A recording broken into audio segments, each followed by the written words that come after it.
Assalamualaikum warahmatullahi wabarakatuh. Kami dari kelompok 2 yang beranggotakan Azhara Wadani, Wulandari, Angel Mevita Risti, dan Chandra Sakti. Materi yang kami bahas pada kesempatan kali ini yaitu landasan teori, kerangka berpikir, dan pengajuan hipotesis. Dosen pengampu Bapak Dr. Aidil Novia MA dan Ibu Gita Yushanti Esos MSM. Dalam mata kuliah Metodologi Penelitian. Pengertian teori.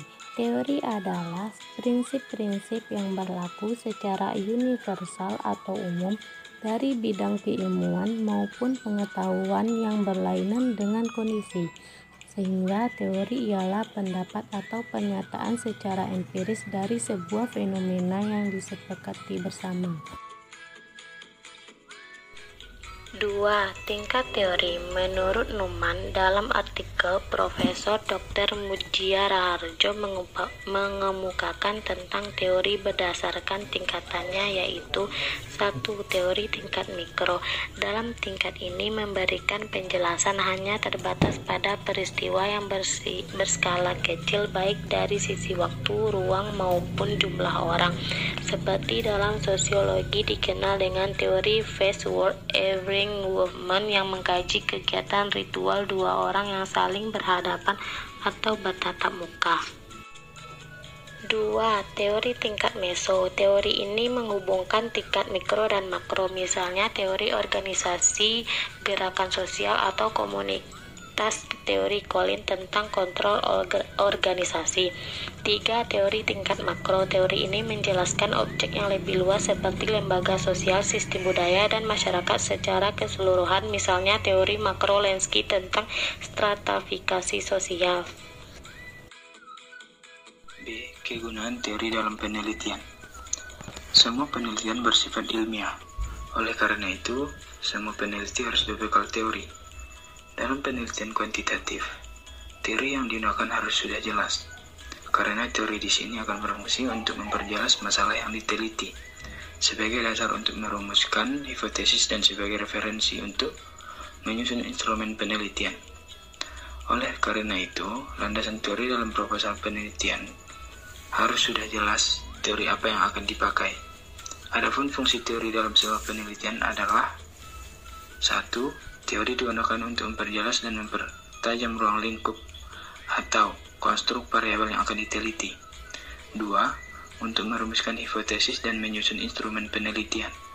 3. Memprediksi dan membantu menemukan fakta tentang sesuatu hal yang hendak diteliti. Dan menurut Brock dan Gall dan Latif dalam website Profesor Dr. Mujia Raharjo MSI menjelaskan 6 alasan mengapa kajian pustaka harus dilakukan sebagai mana uraian berikut. 1. Sangat bermanfaat untuk menajamkan rumusan masalah penelitian yang diajukan, sehingga besar kemungkinan rumusan masalah yang sudah dibuat berubah setelah peneliti membaca pustaka karena telah mewakili wawasan tentang tema yang diteliti lebih luas daripada sebelumnya. 2. Kajian pustaka tidak hanya untuk mempelajari apa yang telah dilakukan orang lain, tetapi juga melihat apa yang terlewatkan dan belum dikaji oleh peneliti sebelumnya. 3. Untuk melihat bahwa pendekatan penelitian yang kita lakukan steril dari pendekatan-pendekatan lain.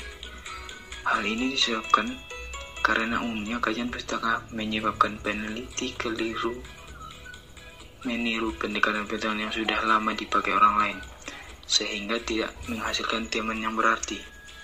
Mencoba pendekatan baru walaupun mungkin salah. 4. Memperoleh pengetahuan mengenai metode, ukuran, subjek, dan pendekatan yang dipakai orang lain dan bisa dipakai untuk memperbaiki. 3. Deskripsi teori.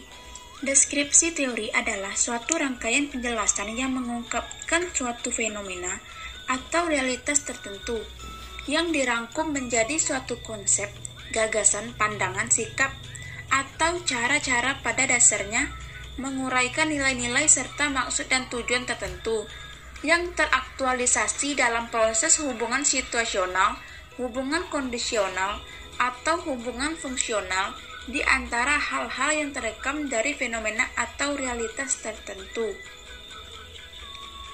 Langkah-langkah untuk dapat melakukan pendeskripsian teori.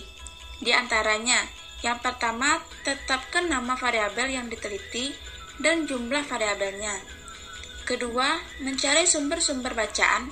Ketiga, tetapkan nama variabel yang diteliti dan jumlah variabelnya. Yang keempat, buatlah rumusan dengan bahasa sendiri tentang isi setiap sumber data yang dibaca. Yang selanjutnya, deskripsikan teori-teori yang telah dibaca dari berbagai sumber ke dalam bentuk tulisan dengan bahasa sendiri. 4. Kerangka berpikir. Kerangka pemikiran adalah penjelasan sementara terhadap gejala-gejala yang menjadi objek permasalahan. Dengan demikian, kerangka berpikir menjelaskan jawaban dari pertanyaan-pertanyaan berikut. Di antaranya, mengapa penelitian dilakukan? Bagaimana proses penelitian dilakukan? Apa yang akan diperoleh dari penelitian tersebut? Untuk apa hasil penelitian diperoleh? Ada 3 penulisan kerangka teori atau kerangka berpikir. Di antaranya, 1. Kerangka teoritis atau paradigma, yaitu paparan atau uraian yang menegaskan tentang teori apa yang akan dijadikan landasan teori yang akan menjelaskan fenomena yang diteliti. Yang kedua, kerangka konseptual, yaitu uraian yang menjelaskan konsep-konsep apa saja yang terkandung di dalam asumsi teoritis yang akan digunakan untuk mengabstrakkan unsur-unsur yang terkandung di dalam fenomena yang akan diteliti dan bagaimana hubungan di antara konsep-konsep tersebut.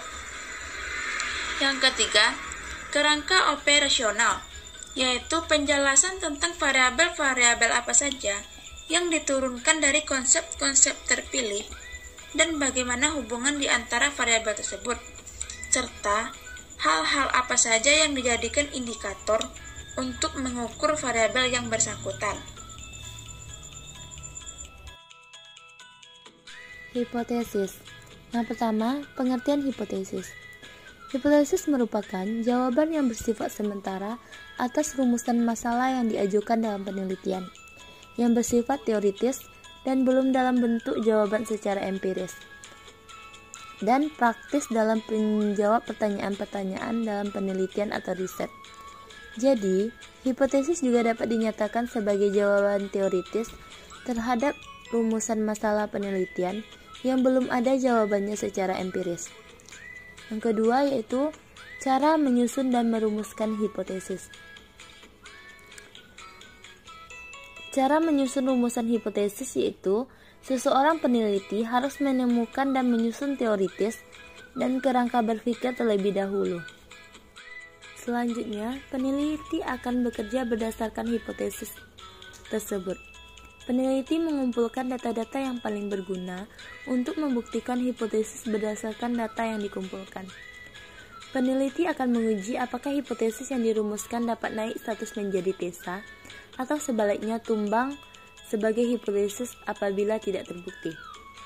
Hal yang harus diperhatikan oleh seorang peneliti adalah dia tidak boleh mempunyai keinginan yang kuat atau hipotesisnya terbukti.